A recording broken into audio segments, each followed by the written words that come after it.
quero contigo viver. Levante suas mãos e diga: vim para adorar-te, vim para prostrar-me, vim para dizer que és meu Deus. És totalmente amável, totalmente digno, tão maravilhoso para mim.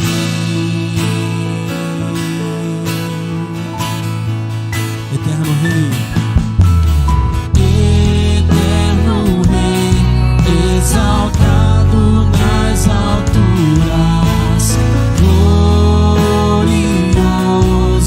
no céu. Humilde vieste, a terra te criaste, e por amor pobre se fez. Diga: vim para adorar-te, vim para adorar-te, vim para prostrar-me, vim para dizer que és meu Deus.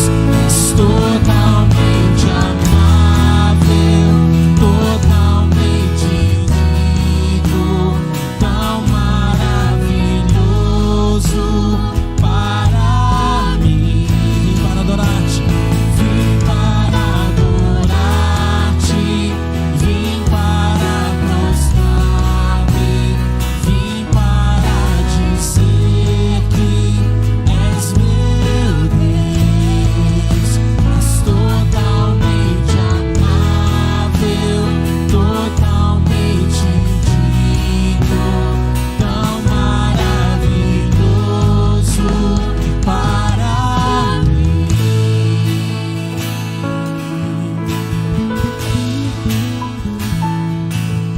Eu nunca saberei o preço dos meus pecados lá na cruz. Eu nunca saberei o preço dos meus pecados lá na cruz. Eu nunca saberei o preço dos meus pecados lá na cruz. Eu nunca saberei o preço dos meus pecados lá na cruz. Vim para adorar-te, vim para prostrar-me, vim para dizer que és meu Deus. És totalmente amável, totalmente digno, tão maravilhoso para mim.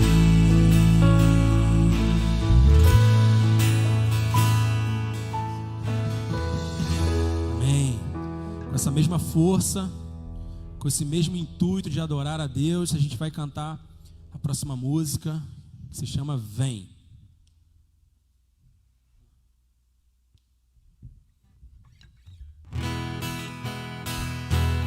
As palmas.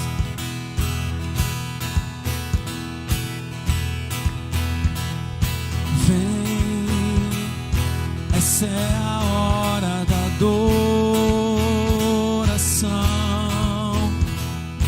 Vem dar a Ele teu coração. Vem assim como estás para adorar. Vem assim como estás diante do Pai. Vem, toda língua confessará ao Senhor, todo joelho se dobrará, mas aquele que a ti escolher o tesouro maior terá. Vem, essa é a hora da adoração. Vem dar a Ele teu coração. Vem assim como estás para adorar. Vem assim como estás diante do Pai. Vem bem forte, toda língua confessará ao Senhor. Toda língua confessará ao Senhor. Todo joelho se dobrará, mas aquele que a ti escolher o tesouro maior terá. Toda língua confessará ao Senhor, todo joelho se dobrará, mas aquele que a ti escolher o tesouro maior terá.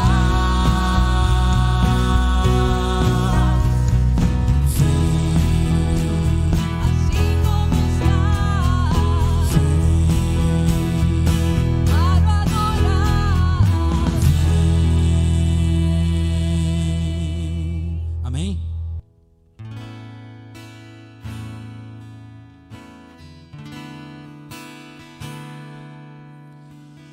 Grande é o Senhor e muito digno de louvor. Na cidade do nosso Deus, seu santo monte, alegria de toda a terra.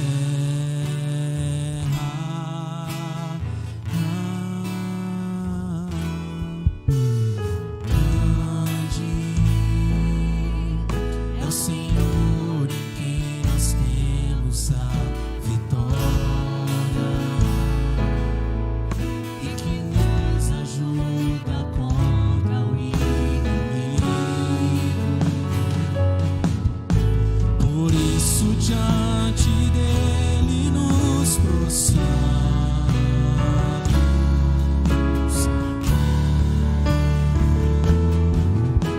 queremos o teu nome engrandecer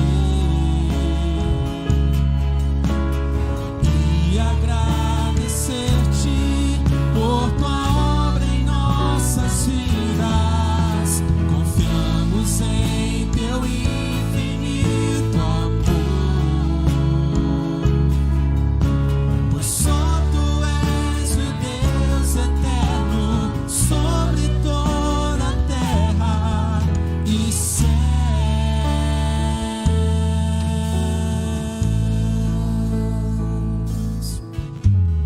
Grande é o Senhor e muito digno de louvor. Na cidade do nosso Deus, seu santo monte, alegria de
Olá, Igreja Batista de Imbitiba, nossos irmãos internautas, sejam bem-vindos a mais essa conexão da Igreja Batista de Imbitiba, nosso culto de adoração, celebração ao nome do nosso Senhor e Salvador Jesus Cristo.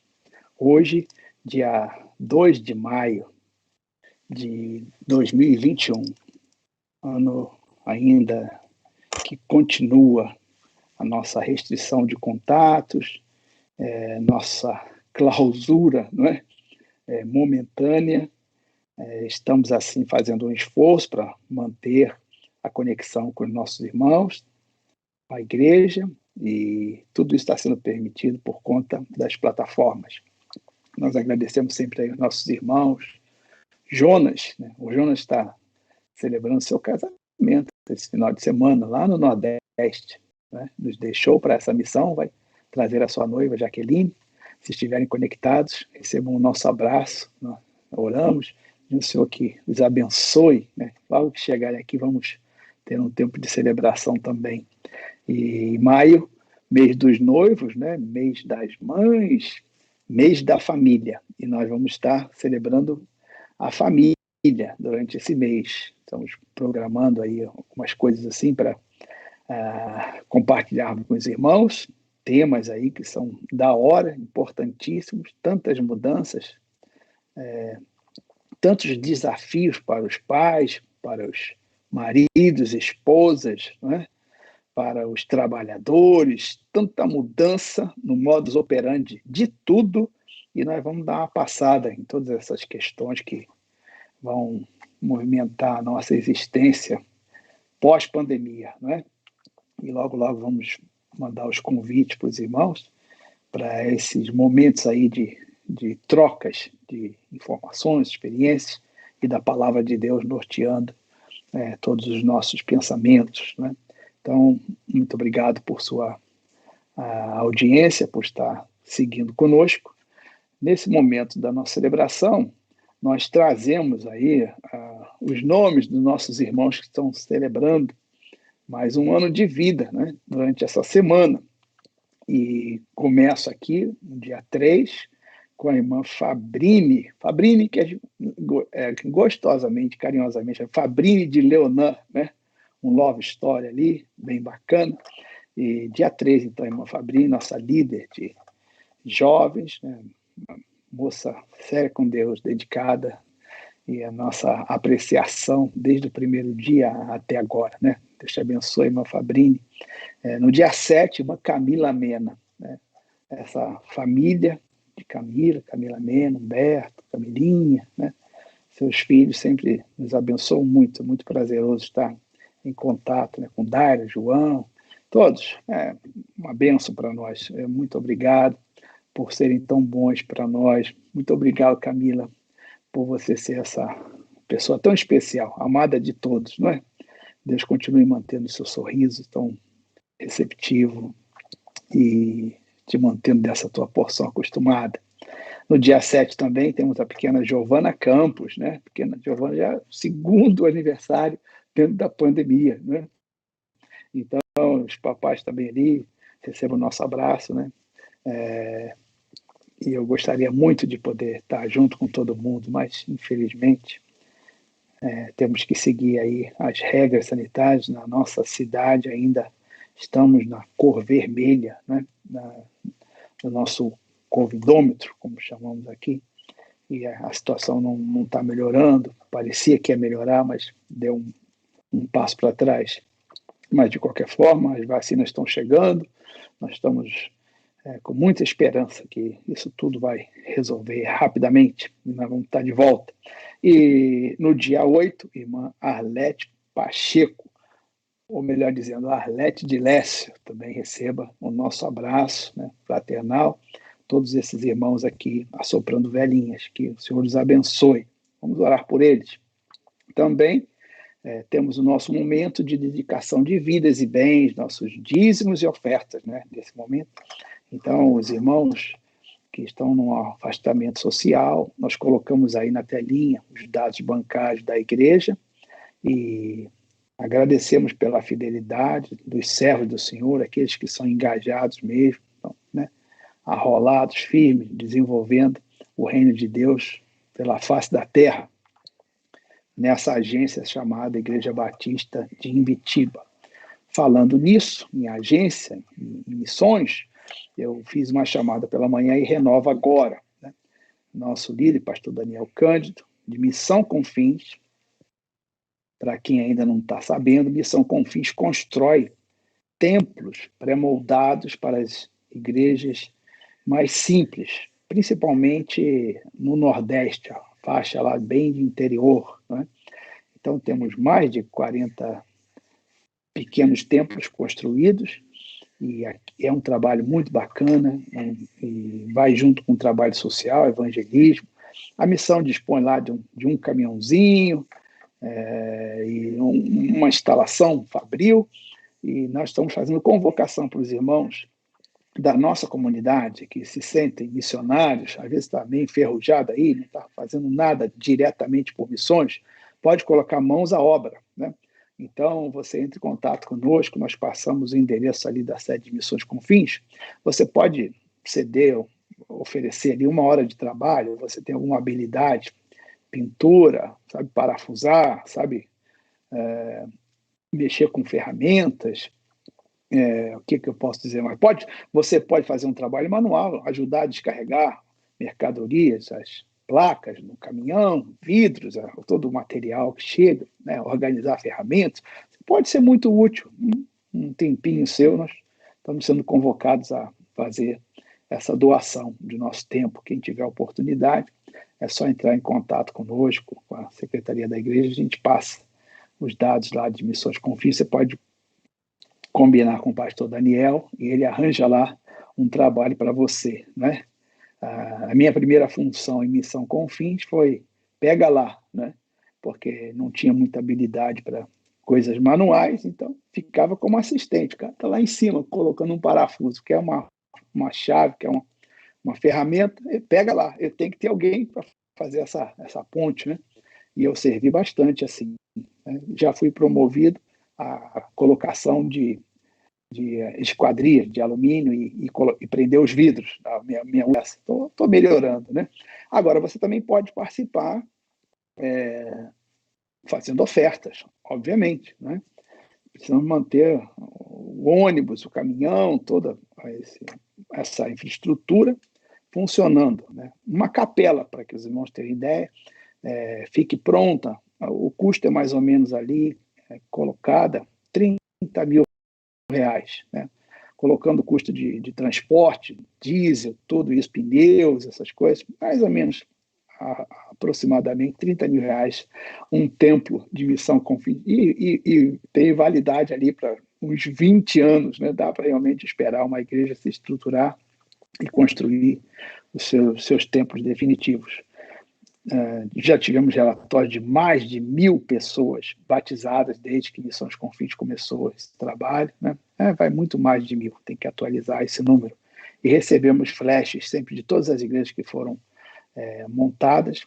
Os pastores se comunicam conosco, a gente participa das programações e estamos convidando também para finalizar esse assunto de Missão com Fins, incentivar você a participar, doando, orando e trabalhando, né, diretamente. Você tem a oportunidade, se quiser, de fazer uma viagem missionária conosco. Só ver a disponibilidade, suas férias, seu tempo, e você pode se engajar numa viagem missionária dessa, né? Vai ser, assim, um tempo que você nunca mais vai esquecer na sua vida. É maravilhoso esse trabalho de Missão com Fins. Então, você está desafiado a participar conosco, tá certo? Vamos orar, então. Um tempo de agradecimento ao Senhor, porque estamos aqui conectados. Se você está conosco agora, significa que você está vivo, né? Que você está saudável, porque hoje esse valor de um respiro, né, não tem preço. Quando a gente ouve os relatos, as pessoas falando, assim, quanto vale um fôlego, né? Quanto vale isso? As coisas estão tomando proporções assim inimagináveis e nós estamos dando muito valor a cada momento da nossa existência, da nossa vida. E que você valorize muito, né, a sua vida selada e guardada no Senhor Jesus Cristo, na certeza da sua salvação, da sua eternidade. Isso está sendo motivo mesmo de grande segurança nesses dias de tanta tristeza, tanto sofrimento e tantas despedidas. Né? Então vamos orar. Deus abençoe os nossos aniversariantes, Deus abençoe os nossos ofertantes, os nossos dizimistas, que não falte nada na sua casa, não falte nada na sua despensa, que o Senhor, que sabe recompensar, possa ser muito firme e perceptível na sua vida, na sua existência, que você possa ter motivo de muitos louvores nessa área da sua atuação como um servo do Senhor Jesus Cristo. Então, te convido a curvar a sua fronte e vamos falar com Deus, por um minuto. Senhor, eu te dou graças porque estamos aqui mais uma vez conectados, temos o fôlego da vida, quanto tantos estão sofrendo e lutando para ter um pouquinho de ar. Nós nos regozijamos mesmo pela tua bondade para conosco. Dizemos com alegria e firmeza no nosso coração que até aqui o Senhor nos ajudou. Da nossa comunidade, Senhor, pela graça de Deus, o Senhor tem ouvido nossas orações. Estamos passando com toda essa tristeza, tantas pessoas ao nosso redor, próximos de nós, e ainda, Senhor, estamos livres. Tantos já foram atingidos pelo coronavírus, mas todos superaram e passaram muito bem. E nós te damos graças e trazemos à memória, Senhor, com gratidão. Né? Nos humilhamos mesmo e somos gratos de forma humilde. Nós te louvamos pela nossa vida, pela nossa saúde, a saúde dos teus servos, desde o menorzinho, desde que nasceu agora, chegou no final de semana, na sexta-feira, Giovana, até o ancião, o Senhor tem nos guardado, nos protegido. Ó Deus, que todos esses que celebram mais um ano de vida, Senhor, sejam realmente visitados pelo Senhor, que a tua bondade, a tua misericórdia possa seguir os teus servos todos os dias desse ano que se escrutina, se abre diante da vida dos teus servos, tão incógnito, cheio de desafios, mas, ó Deus, que a tua bondade os acompanhe. Essa é a nossa oração. E que não falte nada na nossa despensa, Senhor. Que tenhamos o suficiente para nós e também para ajudarmos aqueles que estão necessitados, que têm necessidade. O Senhor tem nos dado essa condição e a Igreja Batista de Imbitiba, como um organismo vivo, conectado, engajado, tem sido útil nessa área. E muito obrigado, Senhor, por poder contar conosco, com os teus servos que se dedicam a essa área da beneficência, sempre prontos, sempre atuantes, ó Deus. Muito obrigado por os ofertantes, pelos dizimistas, e que a bênção do Senhor venha sobre eles de forma pontual, sobre medida, Senhor. Fazemos essa oração em o nome de Jesus. Amém. Está nos visitando hoje, nós temos muitos pregadores na nossa igreja, graças a Deus, bons professores, bons estudiosos da palavra, e a nossa igreja, ela prega a mensagem do Senhor Jesus Cristo, prega o evangelho, prega a palavra, de forma expositiva, ou seja, procuramos o texto, clareamos o texto, aplicamos o texto, e isso para nós é motivo de muita alegria, de muita graça, de pregar e trazer o evangelho com fidelidade, com verdade. Né? E hoje está nos visitando, como eu ia dizendo, pastor Joelson Fim. Pastor Joelson Fim é um estudioso da palavra, teólogo, na nossa cidade é um homem de negócios, né?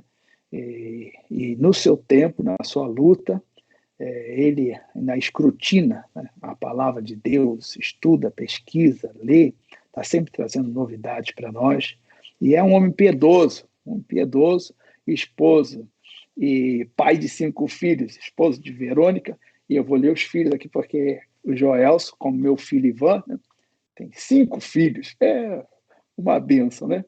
Aonde eles chegam é aglomeração, quando chega a família toda. Então, Joelson, esposo de Verônica, né? Pai de Sara, Sávio, Davi, João e Maitê. né? Homem simples, homem de Deus, e você vai ver que a palavra que sai da sua boca sai com autoridade, e eu tenho certeza que vai nos abençoar.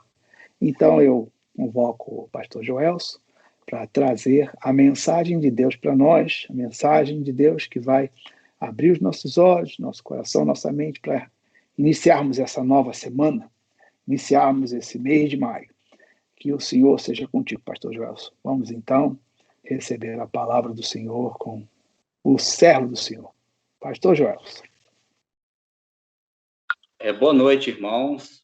É uma alegria muito grande poder estar com os irmãos mais uma vez aqui nessa noite, podendo compartilhar a palavra de Deus. Eu me sinto muito honrado por fazer isso. Amém?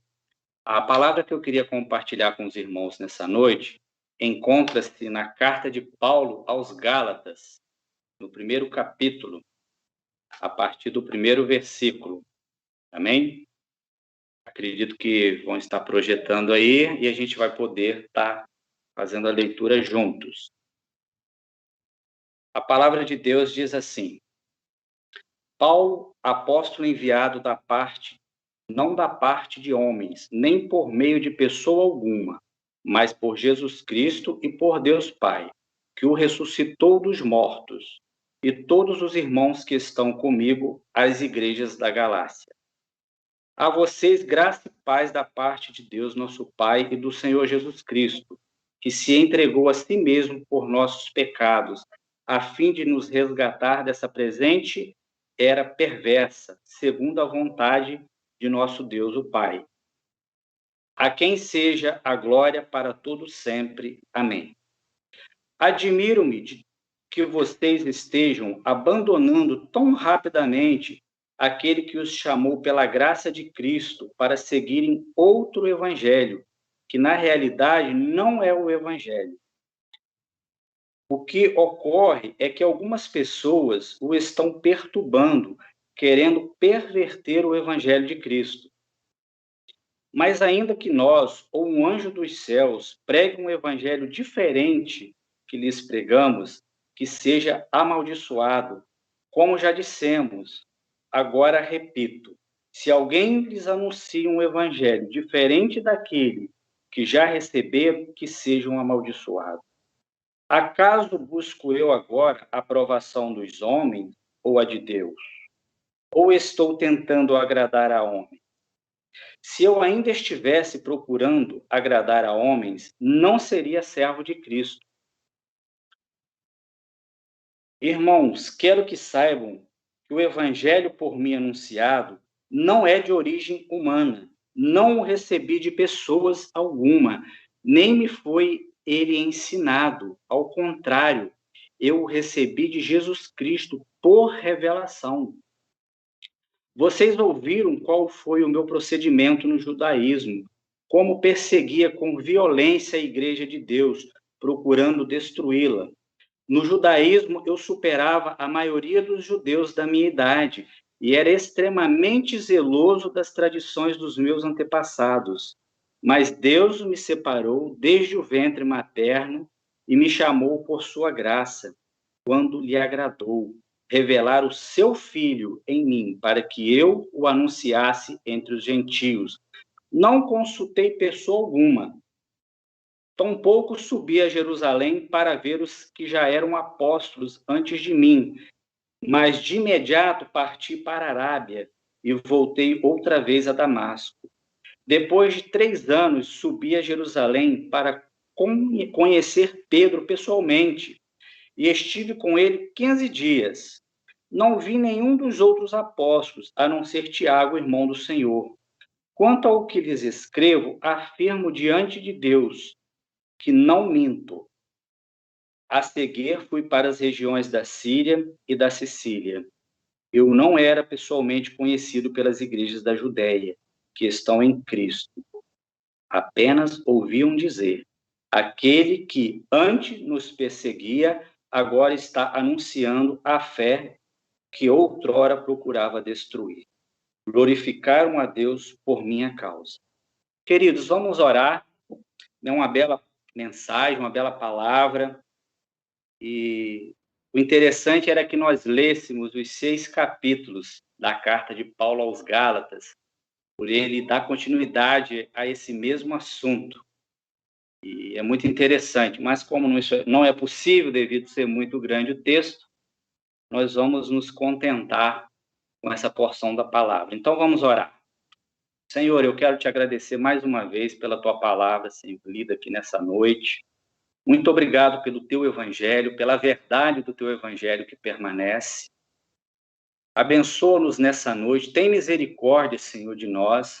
Fala ao nosso coração, Senhor. Essa oração que eu te faço, e desde já agradecendo ao Senhor, em nome de Jesus.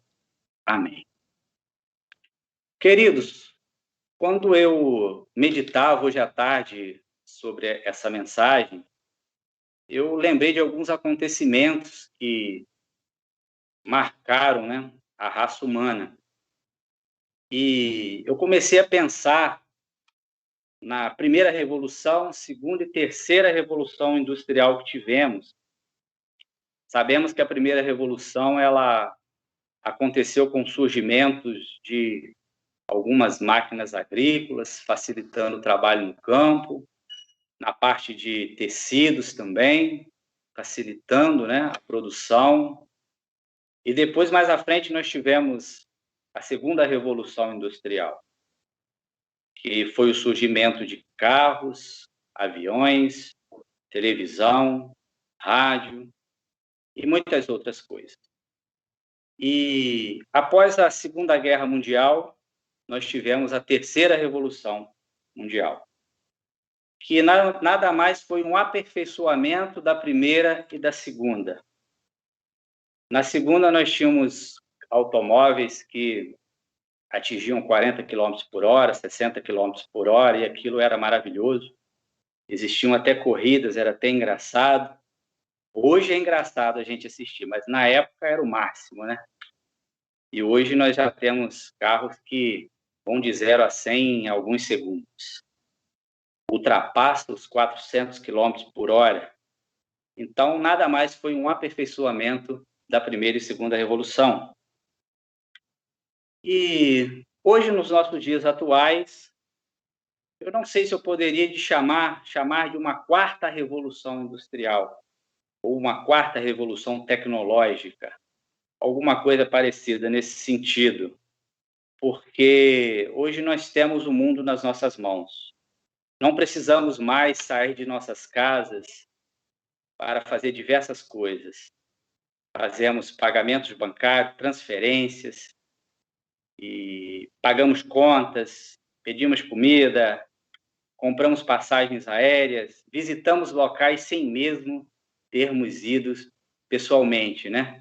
Sabemos da temperatura que ocorre em todos os países, estados, municípios, enfim, sentado no nosso sofá.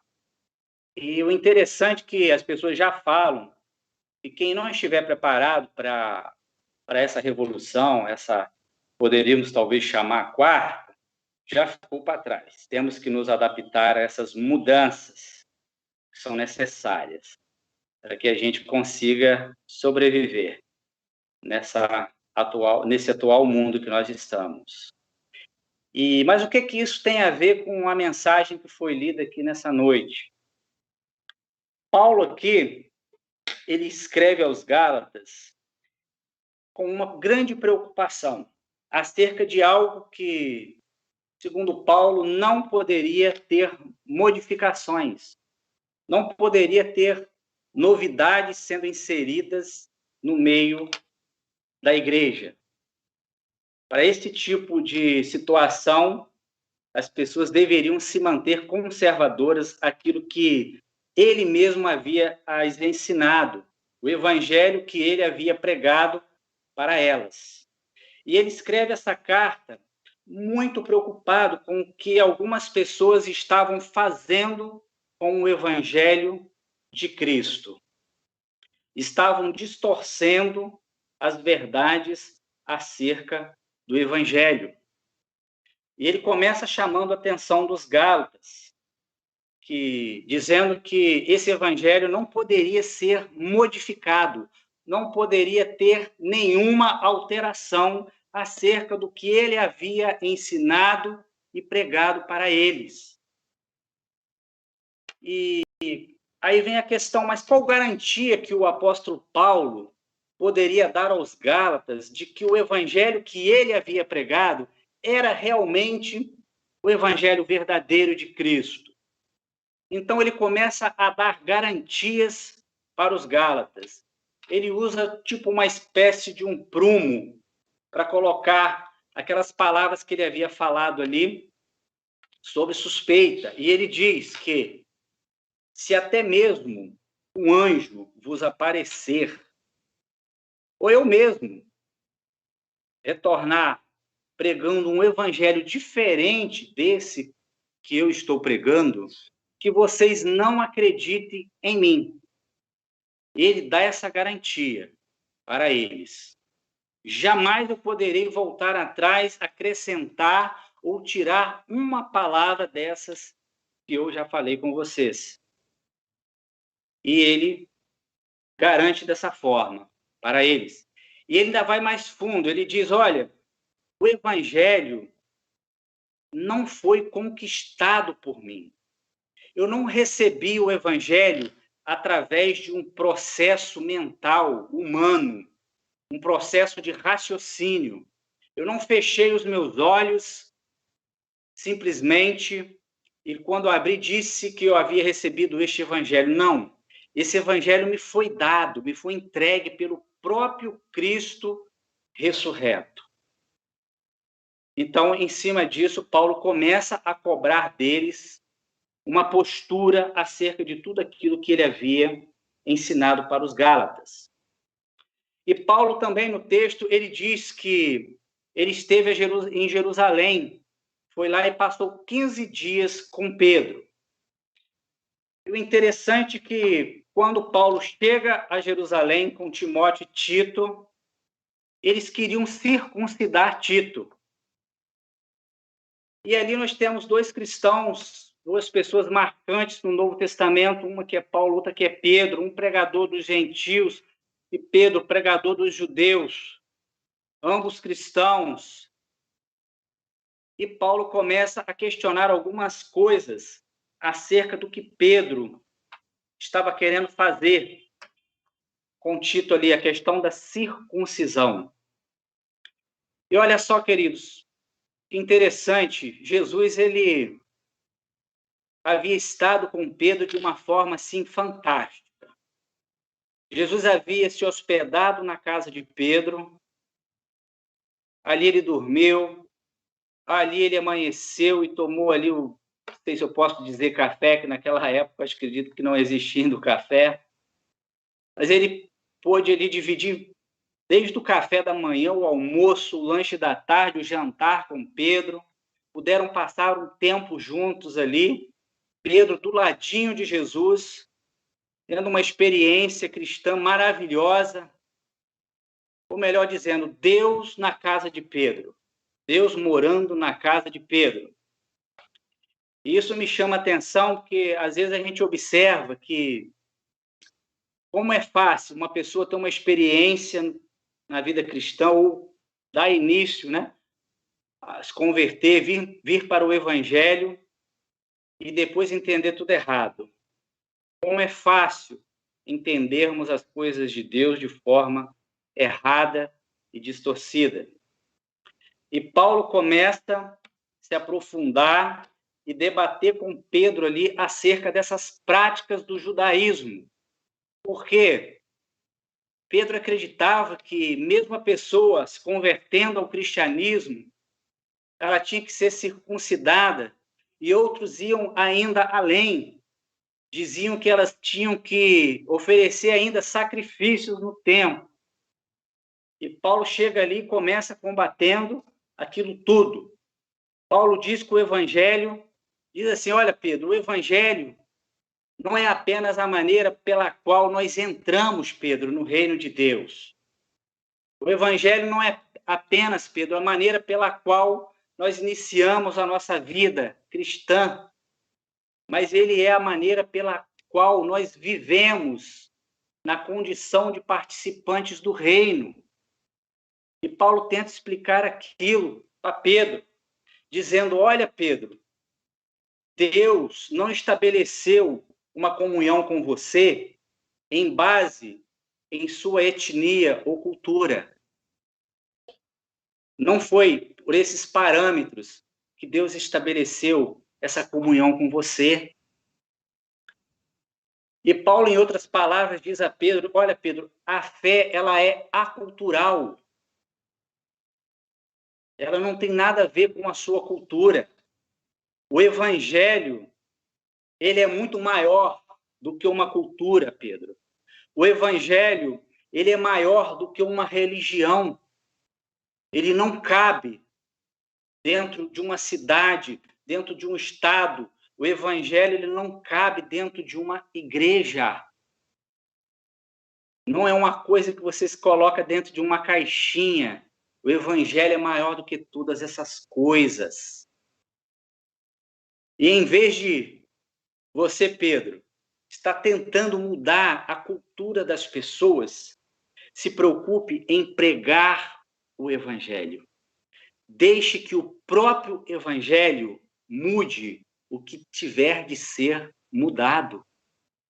Porque o nosso chamado, queridos irmãos, a nossa caminhada de fé é para que nós pregássemos o evangelho de Cristo.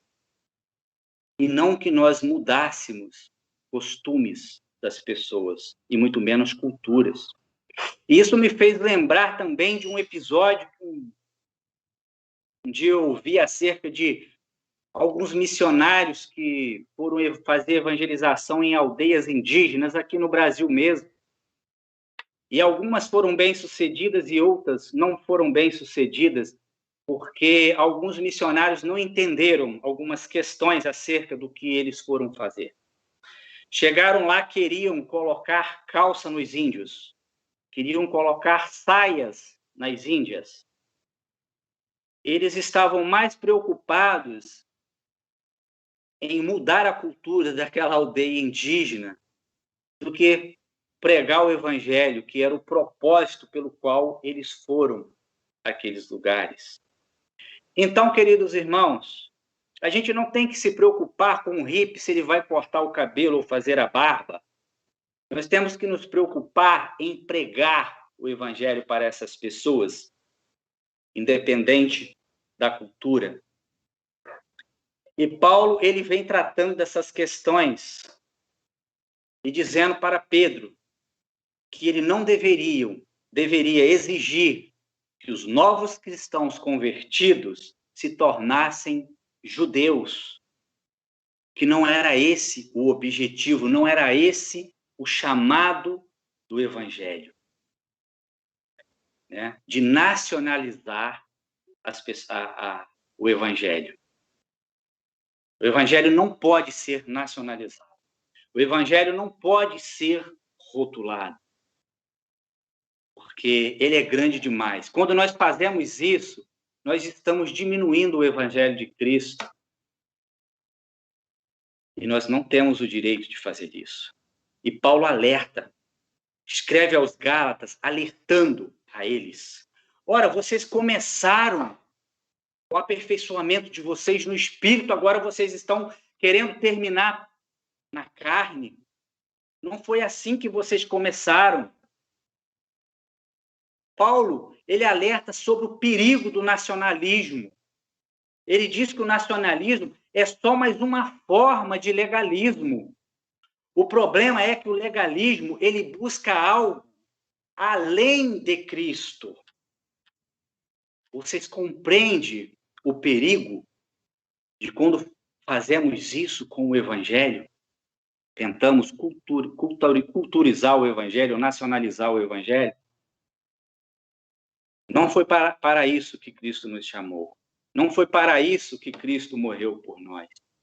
Nós não podemos buscar algo além de Cristo.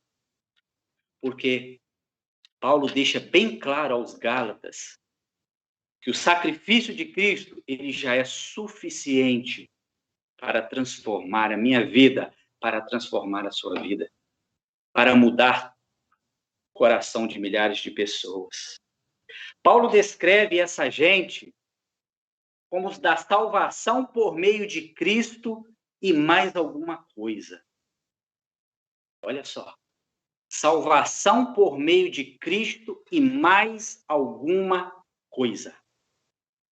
Não devemos fazer como disse uma vez o nosso querido professor de escola dominical, Isaac, fazer puxadinhas do evangelho para ver se cabe mais alguma pessoa ali embaixo. O próprio Paulo nos alerta sobre isso. Ele diz assim, gente, eu era religioso. Eu guardava os costumes e as tradições do nosso povo, mas nada disso fez com que eu enxergasse a Jesus Cristo. Lá em Gálatas 1,14, está escrito assim, ele diz assim, no judaísmo eu superava a maioria dos judeus na minha idade e era extremamente zeloso das tradições dos meus antepassados. Está vendo só? Ele se colocava até superior, como de fato era. O apóstolo Paulo foi considerado pelos teólogos ser um homem que estava há 100 anos à frente da sua cultura. Um homem muito culto, muito inteligente, que tinha um entendimento dos costumes e das leis fantástico. Mas ele mesmo diz, isso não me possibilitou um encontro com Cristo. Isso tudo não fez com que eu enxergasse a Cristo. Paulo tenta explicar para os hebreus que nem ele mesmo havia, que nem eles mesmos, os hebreus, ali em Jerusalém, haviam entendido o significado da lei mosaica. Ele diz, olha, a lei não foi dada como mecanismo de salvação. Vocês estão usando a lei como um mecanismo de salvação, agora no cristianismo, após receberem Jesus Cristo como o único Senhor e Salvador da vida de vocês. Vocês não entenderam a mensagem da lei. A lei ela não era um cardápio aonde você poderia pegar ali os mandamentos e escolher o que você... hoje deixa eu ver o que eu vou cumprir, ou o que eu não vou cumprir. Não tinha essa opção. Tiago mesmo fala que aquele que tropeçar em um mandamento se torna réu de todos. Ou seja, não adianta nada você cumprir quase toda a lei e deixar de cumprir um mandamento. Você vai ser julgado como se você não tivesse cumprido todos os outros. Então, aí vem a questão, e agora eu mesmo que pergunto para a igreja, a lei foi dada como um mecanismo de salvação? De forma alguma. Porque se tivesse sido dada para salvar as pessoas, nós estaríamos perdidos. Imagina só. Estaríamos perdidos, né? Por quê? Porque a lei dizia que quem deixasse de cumprir um mandamento seria maldito. Ou vários outros mandamentos. O não cumprimento da lei levava a pessoa a ser chamada de maldito, ou seja, ela era uma pessoa amaldiçoada. Inclusive, até Abraão, o patriarca, concordaria com Paulo acerca da justificação pela fé. Né? A promessa que Deus havia feito a Abraão, lá em Gênesis 15, muitos já conhecem essa passagem onde Deus chama Abraão e faz uma promessa para Abraão. Manda Abraão pegar alguns animais, matá-los, abri-los ao meio, colocar uma banda de um lado, outra banda do outro, fazendo um corredor, né? Deixando um corredor no meio ali. E Abraão foi lá, pegou aqueles animais, sacrificou-os, partiu ao meio, e colocou uma banda de um lado e outra banda do outro lado. E o interessante é que, quando uma pessoa recebe uma tarefa como essa, né, Abraão recebendo essa tarefa de Deus, Eu acredito que Abraão talvez tenha terminado. E agora, Deus, o que eu faço? O que acontece agora? E Deus disse assim para Abraão: olha, Abraão, sabe o que você faz agora? Agora você vai dormir. Né? O sol já havia se posto, e o texto diz que caiu um sono profundo sobre Abraão. E enquanto Abraão dormia, uma tocha de fogo passou pelo meio dos animais ali, consumindo aquele sacrifício ali. Olha só que interessante, querido. Até a promessa que Deus fez a Abraão, ele mesmo se encarregou de assiná-la. Vai dormir, Abraão. Deixa agora que eu vou assinar a promessa que eu estou fazendo com você. Mas por que isso? Por quê? Porque quando Deus assina, nós temos a garantia de que aquela promessa vai se cumprir. Abraão não participou daquele processo todo, não. E Abraão teve que crer na promessa de Deus. Abraão ele foi justificado pela fé, porque ele creu na promessa de Deus. A lei foi dada 400 anos depois disso ter acontecido. Mas a lei não invalida a promessa que Deus havia feito com Abraão. Abraão continuou crendo nas promessas de Deus. E Paulo deixa bem claro que nós somos infratores da lei. E nós estamos debaixo do poder do pecado. E nós precisamos de resgate. É isso que Paulo está dizendo. O problema é que quem vive pela lei não vive para Deus, mas vive para si mesmo. Era o que acontecia. Os mestres da lei, os fariseus, os grandes homens ali da sinagoga, eles guardavam a lei, mas não era com o intuito de viver para Deus. Na verdade, eles viviam para eles mesmos. Esse é o perigo do legalismo, esse é o perigo do nacionalismo do evangelho. Isso não pode acontecer. E Paulo, durante essa carta toda, se você ler os outros capítulos, você vai observando que ele vai se aprofundando cada vez mais. Ele não muda de assunto. São os 6 capítulos falando somente disso. E a tentativa também, queridos, de cumprir a lei como um mecanismo de salvação, dividem as pessoas em fileiras de classes culturais e as escravizam emocionalmente. A verdade do evangelho, Paulo diz, que deve ser unificadora, de que somos salvos pela fé em Cristo Jesus. Porque Paulo estava dizendo, olha, Pedro, eu estou pregando um evangelho, você está pregando outro evangelho. Isso não pode acontecer. A verdade do evangelho tem que ser uma só, de que Cristo morreu pelos nossos pecados, de que nós somos justificados pela fé em Cristo Jesus. Essa é uma verdade que não pode haver a divergência entre cristãos, entre igrejas, entre nações. Podemos divergir em diversas coisas, mas nesse aspecto, nesse ponto, nós não podemos divergir. Nós precisamos de ter essa verdade como única e que ela tem que ser pregada em todo o território, seja nacional, seja em qualquer parte do nosso planeta. Essa verdade tem que ser única. Isso nós não podemos divergir. E é o que Paulo está dizendo para Pedro, né? Não podemos, Pedro, não podemos. Somos cristãos. E algumas questões acerca dessa verdade você tem que concordar comigo. Inclusive, até mesmo Pedro precisou entender um pouco mais sobre a justificação pela fé. Mesmo ele estado ali com Jesus esse tempo todo, Jesus ter se hospedado na casa dele, Pedro também precisou de aprender um pouco mais sobre a justificação pela fé.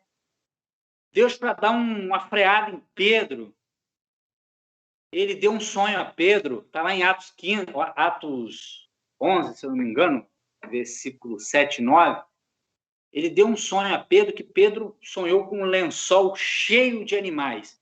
E aqueles animais ali eram todos animais considerados impuros pela lei mosaica, pelos ritos judaicos. Animais que não poderiam ser consumidos como alimentos. E Deus dá esse sonho a Pedro. E no sonho, Deus diz assim a Pedro: Pedro, mate-os e coma-os. Olha só o que Deus está falando para Pedro. O que Deus está querendo ensinar, acrescentar mais à vida de Pedro. Deus está falando sobre a justificação pela fé, que agora a justificação não é mais pelas obras, a justificação não é mais por sacrifícios, não é pela circuncisão. Não, agora é através de Cristo. E sempre será dessa forma, e isso jamais pode ser mudado. Como eu disse no começo, tivemos diversas revoluções, tivemos que mudar costumes, hábitos, tivemos que nos adaptar, mas acerca dessa verdade do Evangelho, essa aí não tem adaptação, essa aí não pode ter mudança. Podemos, sim, divergir em forma de batizar ou em forma do horário do culto ou do dia do culto, se vai ser na terça ou na quarta, no domingo ou na segunda, mas nessa verdade de que Cristo morreu por nós, nós não podemos abrir mão.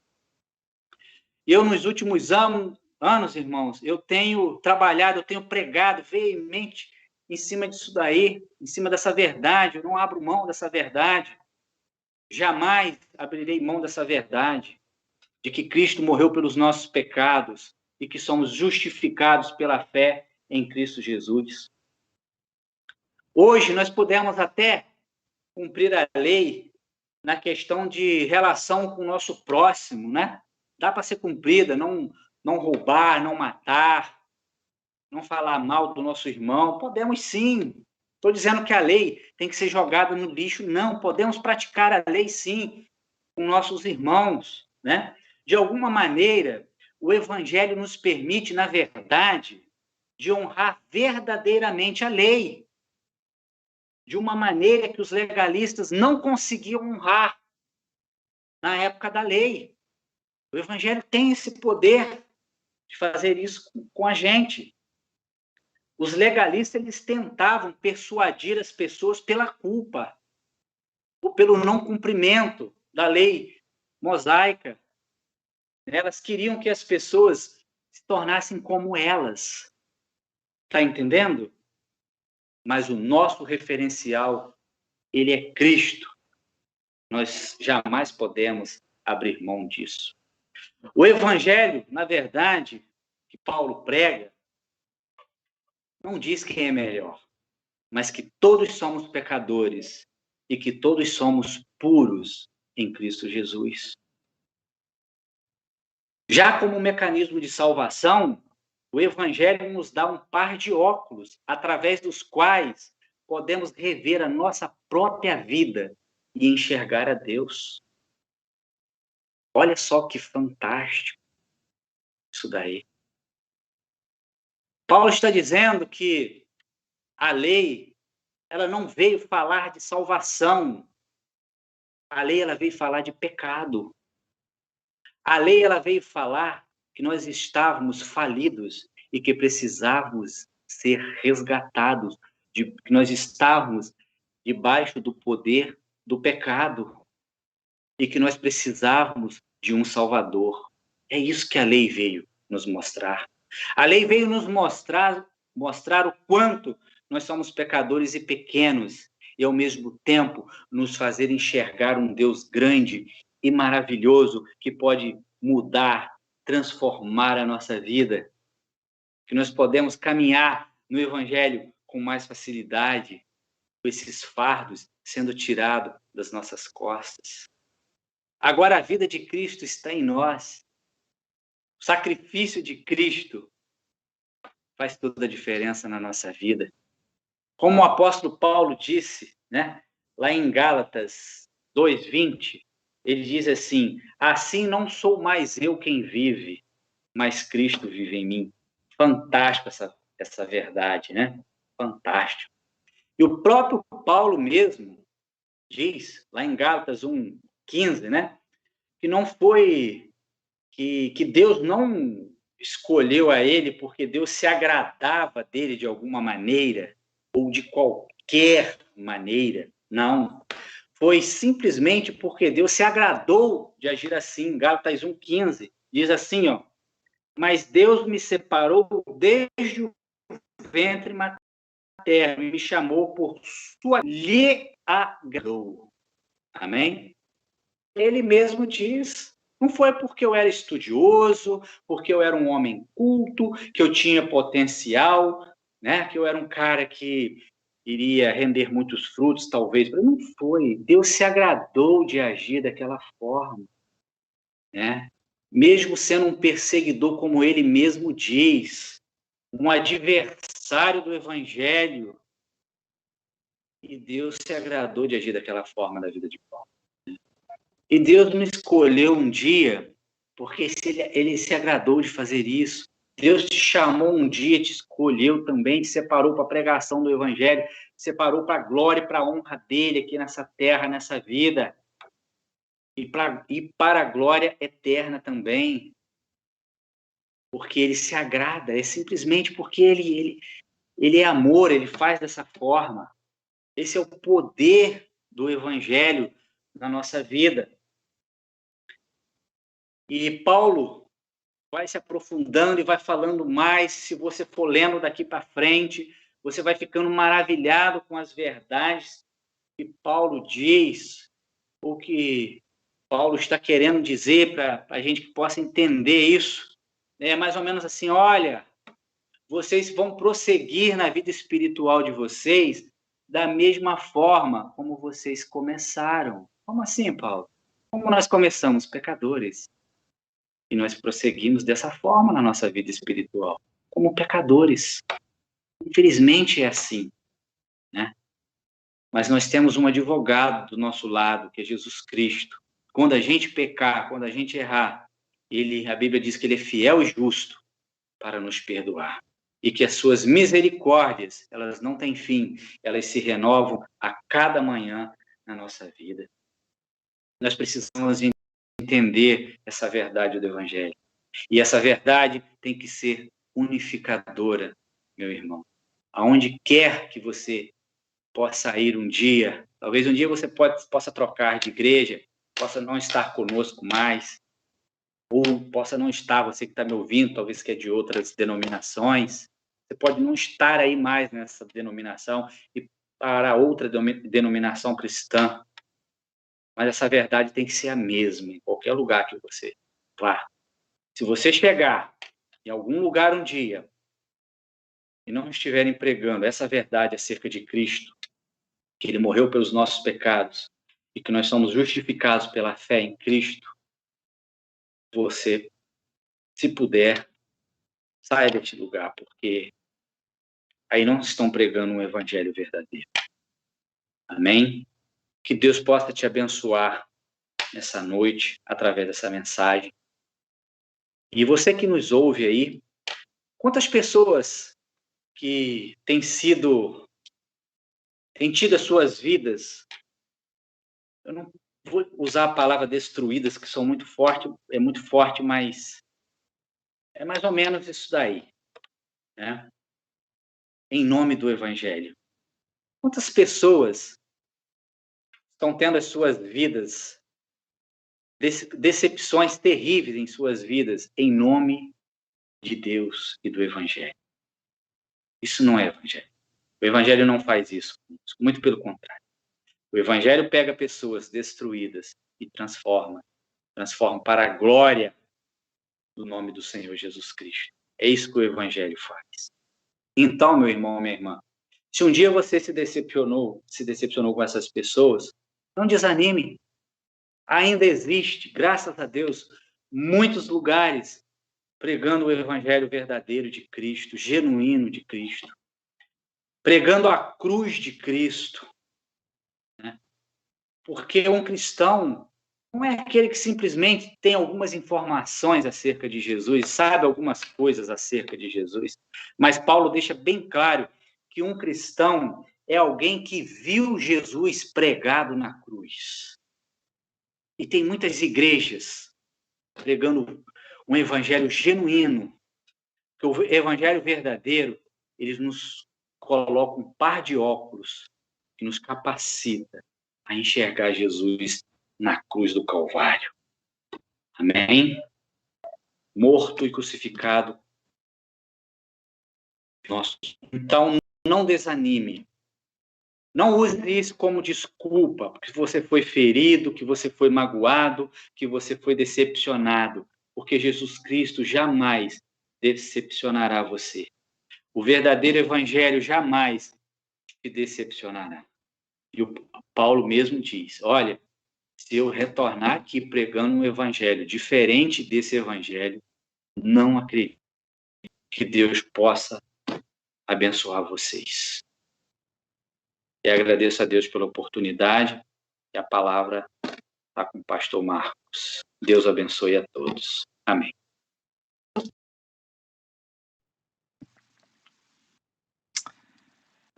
A nossa esperança é que você tenha sido muito abençoado por essa palavra trazida pelo pastor Joelson Fim, tão cristalina e tão simples de entendimento, mas de uma profundidade enorme. Realmente um facilitador para que você que ouviu essa palavra possa se aproximar do Senhor Jesus Cristo.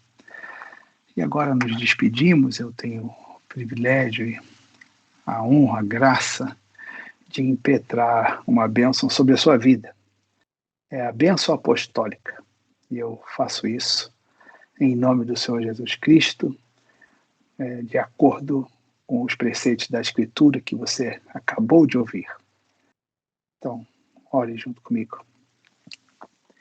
Que o amor de Deus, o nosso Pai, e a graça maravilhosa do nosso Senhor e Salvador Jesus Cristo, e as doces consolações do Espírito Santo de Deus possam estar com o povo do Senhor, aqui e espalhados também pela face da terra, para todo sempre. Amém. Amém. Até o nosso próximo encontro, e espero que você possa estar aí inscrito e acompanhando o nosso trabalho, nos incentivando e também nos ajudando à proclamação do Evangelho até os confins da terra. Uma excelente semana para você.